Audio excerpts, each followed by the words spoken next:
여러분 안녕하십니까? 더불어공산당, 더불어민주당 대통령 후보 행세지를 했던 전과사범 이재명이 대표로 있는 민주당이 연일 얻어터지고 역풍을 맞고 있는 그 본질이 무엇이겠습니까? 전과사범 이재명답게 지금 현재 민주당을 이재명의 사당화로 만들기 위해 친문재인 성향의 위원들 연일 질타하고 있지 않습니까? 대놓고 총선에 나오지 말라라고 쓴소리를 쏟아내고 있는 민주당의 이 내용. 자, 지금 현재 80대 84로 쪼개진 민주당 난리가 났으며 웃고 있는 이낙연, 전북 전체에 후보를 내겠다라는 소식. 이번 총선 반드시 저 더불어공산당 박살내야 합니다. 총성산TV 좋아요, 구독, 알림은 큰 힘이 되겠습니다. 80대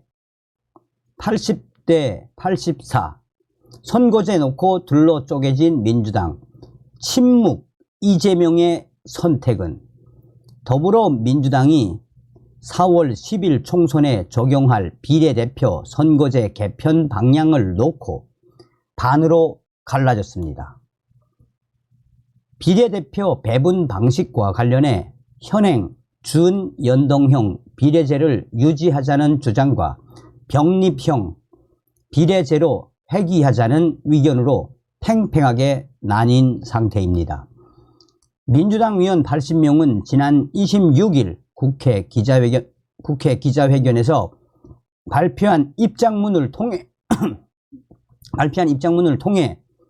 병립형 퇴행은 윤석열 심판, 민심을 분열시키는 악수 중의 악수라며 연동형 선거제도 도입을 촉구했습니다. 회견에는 이탄희, 김두관, 김상희, 강민정, 이영선, 이하경, 민영덕 위원 등이 직접 참석했습니다. 이들은 비례대표 몇 석을 더 얻으려다가 253개 지역구에서 손해를 보는 소탐 내시를 막아야 한다라며 대국민 약속을 지키는 민주개혁 진보대연합을 이루자고 주장했습니다. 진보 계열 소수 정당들은 비례대표에 대한 의존도가 높습니다. 만약 민주당이 준연동형을 포기할 경우 비례 의석 확보가 힘들기 때문에 지역구에 대고 후보자를 내게 됩니다. 이들 80명은 4월 총선에 신당까지 새롭게 뛰어드는 상황에서 진보 진영 분열에 따라 접전 지역 표가 갈릴 것을 우려하고 있는 것입니다. 164명인 민주당 의원 중 이날 발표에 동참하지 않는 나머지 84명은 판단을 유보하고 있거나 권역별 병립형 비례제 쪽으로 기울어져 있는 것으로 풀이됩니다. 기자회견문 발표 중에 명단에 넣어달라는 위원과 빼달라는 위원이 각각 나올 정도로 당내 대립이 첨예한 상황입니다.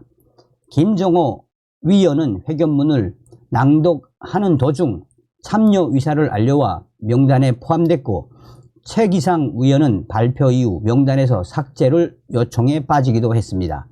다만 친명계와 비명계의 대립 양상은 아니라는 분석입니다. 준연동형 비례제 유지를 주장하는 위원 중 비명계가 상당수이긴 하지만 친명계로 분류되는 강민정, 김의겸, 민병덕, 민형배, 안민석, 양이원영, 우원식, 유정주 위원 등도 명단에 이름을 올리고 있어서입니다. 명단에 참여하지 않은 위원은 권역별 병립형을 선호하는 것으로 보이고 당 지도부의 결정을 따르겠다는 경우도 있습니다. 영남권의 한 재선위원은 병립형으로 돌아가되 권역별로 나누는 방식을 반드시 도입해야 한다라며 지역주의를 타파하고 지방 소멸을 막을 수 있는 정책이 될 것이라고 말했습니다. 충청권의 한 재선위원은 제도라는 것은 선의에만 기댈 수는 없다라며 명단에 이름을 올리지 않은 것으로 제 의사를 표현한 것이라고 답했습니다. 수도권의 재선위원은 이재명 대표를 비롯한 지도부의 결정에 일임하겠다라고 전했습니다.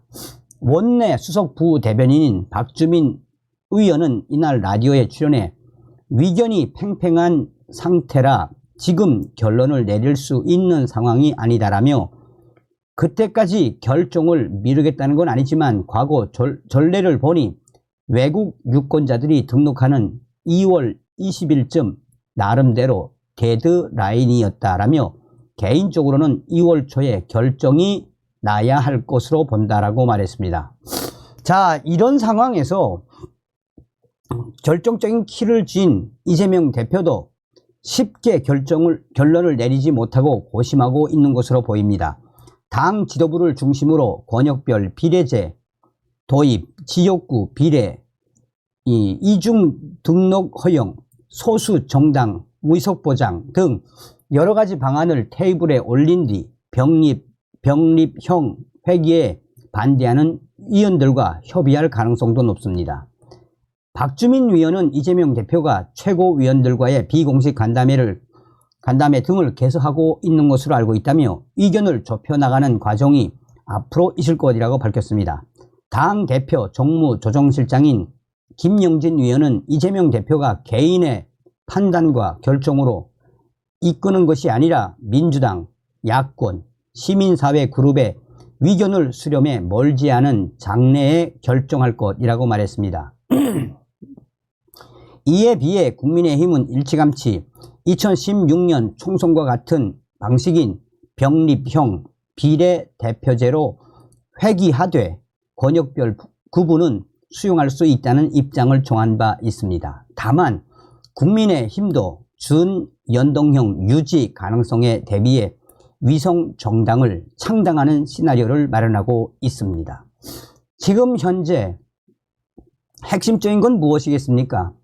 80대 84 선거제를 놓고 둘로 쪼개진 민주당. 자, 이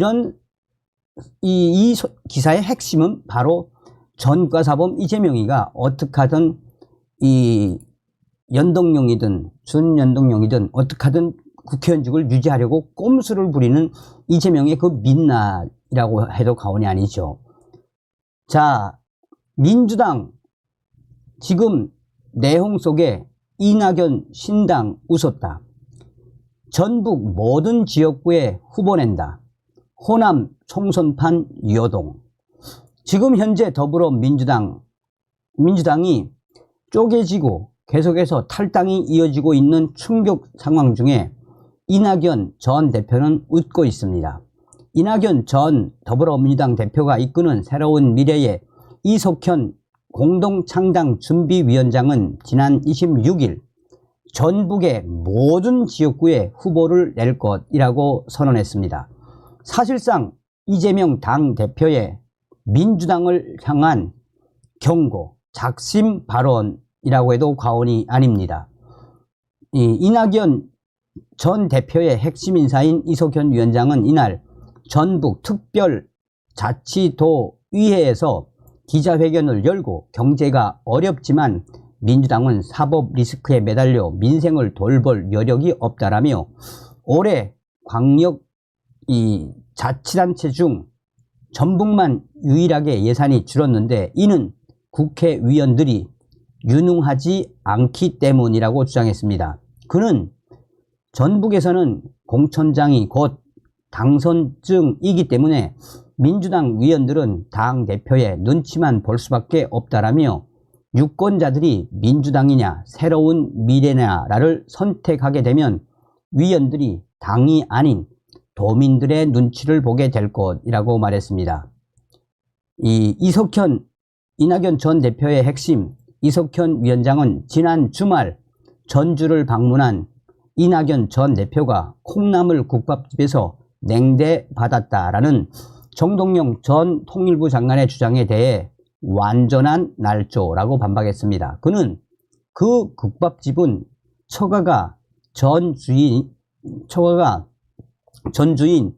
이낙연 전 대표의 단골집이라며 그날도 문화예술 인사 10여 명과 방문한 이낙연 전 대표를 반갑게 맞아주었다라고 밝혔습니다. 그러면서 이번 총선은 구태 정치와 새로운 정치의 한판 대결이 될 것이라며 기성 정치에 가로막혀서 중앙에 진출할 수 없었던 정치인들과 함께 할 것이라고 덧붙였습니다.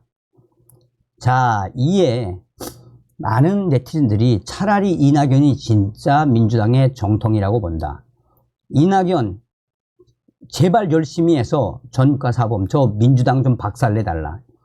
이낙연이 이끄는 새로운 당이 잘 됐으면 좋겠다라는 긍정적 의견들이 대부분입니다. 다음 시간에 뵙겠습니다. 멸공.